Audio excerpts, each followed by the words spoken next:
Boa noite. Boa noite. Começa mais um Jornal UNAERP. Hoje apresentaremos os problemas no embarque e desembarque de contêineres nos portos brasileiros.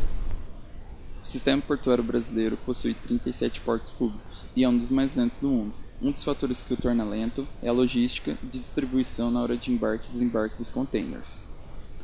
Dos 37 portos, 18 são portos organizados delegados e 19 organizados administrados por companhias de doca, sendo 7 companhias. Será que a logística brasileira está ultrapassada em relação aos outros países?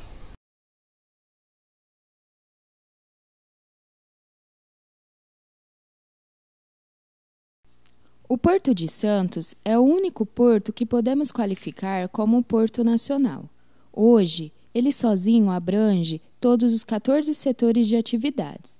Alguns deles são a indústria mecânica, a indústria de materiais de transporte, o setor de agroindústria e madeira, a indústria química, a indústria de alimentos e bebidas e a metalúrgica. O Porto de Paranaguá é também considerado um porto de grande porte. Porém, sua área de influência se limita em 10 estados brasileiros. 3 deles são responsáveis pelas suas principais transições comerciais, que são Paraná, Mato Grosso e Mato Grosso do Sul. O Porto do Rio de Janeiro é um porto com bastante influência em todo o território nacional, que serve a 22 estados.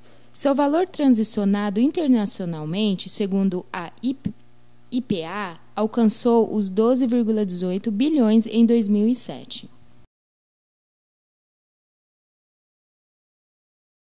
O Porto de Itajaí era considerado um porto de médio porte. Porém, houve uma grande expansão de 2003 a 2007, aumentando consideravelmente seus produtos movimentados, totalizando cerca de 10 milhões de dólares, ampliando sua área em mais de 2 estados, sendo Mato Grosso do Sul e Rondônia, subindo de categoria de médio para grande porte. O Porto de Vitória é um dos melhores portos brasileiros, considerado um porto de grande porte. Atende 22 estados do Brasil. Suas principais atuações se destacam com as transações internacionais com outros portos brasileiros. Movimentou no comércio exterior 17,9 bilhões de dólares no ano de 2007. Porto do Rio Grande, regional e de grande porte. O Porto do Rio Grande, no Rio Grande do Sul, é utilizado por 21 estados para transações internacionais. Porém, a sua maior influência se destaca em seu próprio estado, totalizando 66,4% do comércio internacional do Rio Grande do Sul. As principais atividades internacionais são o transporte de cargas de alto valor, como por exemplo no ramo de agroindústria e madeira, com 4,90 bilhões de dólares. Porto de São Francisco do Sul. O Porto de São Francisco do Sul possui um alto valor de cargas transacionadas, com cerca de 585,56 toneladas o dólar, em um porto local e considerado de grande porte. Sua maior influência conta com 4 estados, sendo Paraná, Santa Catarina, Mato Grosso e Bahia. Porto de Salvador é um porto de médio porte e local, equivale a 35,6% do comércio internacional da Bahia e 32,2% do estado de Sergipe. Sua movimentação transacionada conta com mais de 24 estados, que equivale a um valor de aproximadamente de 4,32 bilhões de dólares em 2007. Porto de Manaus. O Porto de Manaus se destaca com uma característica bem interessante, pois é o maior porto flutuante do mundo. Em termos monetários, possui a maior expressão em suas importações. Contabilizando com a economia do estado, a navegação fluvial, além do transporte de carga, conta com o transporte de passageiros, ligando a capital às demais cidades. O Porto de Aratu. Com características próximas ao Porto de Rio Grande. O Porto de Aratu também é bastante utilizado no transporte de cargas de alto valor agregado, com média de 767,26 dólares a tonelada. É um porto local de grande porte. O porto atende também o polo petroquímico de Camaçari. É fundamental que os portos brasileiros construam um patamar gerencial e operacional, capaz de fazer frente às condições internacionais, buscando reduzir custos e desperdícios, realizar investimentos que assegurem condições físicas adequadas, atrair capitais privados e aplicar indicadores de eficiência. Nesse contexto, serão mais bem-sucedidos os que conseguirem, explorando todas as dimensões do negócio. A melhor combinação entre baixas taxas portuárias, serviços eficientes e uma infraestrutura moderna e um bom estado de conservação. Os portos que mais rapidamente ajustarem a sua estrutura física, operacional e gerencial, reestruturando a sua oferta de equipamentos, serviços e instalações, poderão sair na frente na disputa por novos clientes, vencendo os desafios de competitividade. A localização é privilegiada. Baía de Todos os Santos, centro de Salvador. O cais tem uma extensão de 2 quilômetros. São 2 terminais. Mas o diretor da Associação dos Usuários dos Portos da Bahia diz que ele é mal aproveitado. É um porto que tem uma vocação para carga containerizada, é um porto urbano, está com a capacidade de movimentar cargas containerizadas saturada há 7 anos. Então, este é o maior problema do porto. Nós precisamos de um segundo terminal de container urgentemente. Em Santos, onde fica o maior porto nacional, o movimento de cargas cresceu 100%. A forte expansão se repetiu em outras cidades, mas o crescimento pôs em evidência um lado negativo, a deficiência dos portos. A burocracia e a limitada capacidade de operação geram atrasos e encarecem o transporte das empresas.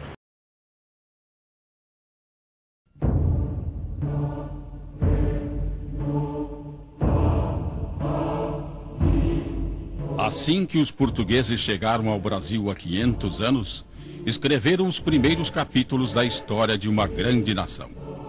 Em 1531, um desses corajosos navegadores, Brás Cubas, chegou a esta região e fundou a cidade de Santos. Naquela época, os barcos que chegavam ancoravam na Baía de Santos. A ideia de transferir o porto para o estuário santista foi do próprio Brás Cubas, que já naquele tempo preocupava-se com a localização mais segura para o porto em águas mais protegidas dos frequentes ataques dos piratas. O local escolhido era privilegiado, um extenso canal para a atracação das embarcações. Um dia, Santos terá um grande porto. Atualmente, o porto movimenta mais de 80 milhões de toneladas de cargas diversas por ano, sendo responsável pela entrada e saída de 25% do nosso comércio exterior. A armazenagem é acolhida por 35 armazéns internos e 39 armazéns externos, disposto também de 33 pátios de estocagem. A escassez dos containers ocorreu pelo rápido crescimento do comércio exterior brasileiro. Hoje, devido ao aumento das importações, houve um aumento relevante de contêineres vazios à disposição nos portos, inclusivamente no Porto de Santos. A administração não atende corretamente ao crescimento do mercado interno e internacional. A infraestrutura portuária, a burocracia e as greves, a atracação, são alguns problemas de esfera institucional e administrativo. Este navio alemão atracado no Porto de Santos é um exemplo de como a tecnologia poderia fazer mais pela segurança no trabalho. Todos os 5.000 containers que embarcam aqui com a ajuda deste guindaste são acoplados automaticamente. Com isso, não é preciso que o estivador, por exemplo, fique sobre eles arriscando a vida, embora isso ainda aconteça. Veja o que diz este técnico em segurança com 20 anos de experiência. Ele pode prender a mão ou ele pode perder o equilíbrio, cair no porão. Ele está em cima do container sem nada em volta? Sem nada. Isso é irregular? Irregular. Ainda acontece? Ainda acontece. O grande problema da matriz de transporte se deve ao fato da cadeia logística estar totalmente distorcida, praticamente baseada no modal rodoviário, causando as dificuldades encontradas no acesso ao Porto de Santos por este modal. O excesso de caminhões que seguem em direção ao porto causa congestionamento nas rodovias. A mercadoria acumula elevadas perdas, principalmente para o produtor. Como consequência, o país perde competitividade no comércio internacional. A frota de caminhões possui idade média de 15 anos, concentração de motoristas autônomos e custo operacional elevado em função, principalmente nos pedágios e combustível. Às 6h30 da manhã, o monitoramento da Ecovias, concessionária que administra o sistema Anchieta Imigrantes, ainda não registrava congestionamentos nas vias que levam ao principal porto do país, em Santos. Cerca de 1 hora depois, encontramos o início dos problemas no sentido litoral. Em alguns momentos, a rodovia Cônego Domênico Rangoni fica assim, completamente parada. Caminhoneiros tentando chegar ao Porto de Santos. São centenas de caminhões. Este é o quilômetro 267 da rodovia, na região de Cubatão. Daqui até o porto não há mais sossego para o motorista. Ali em cima passa a rodovia Cônego Domênico Rangoni. Aqui embaixo, bem ao lado, na cidade de Cubatão, está um dos pátios onde os motoristas ficam até dar a hora agendada para poder descarregar no Porto de Santos.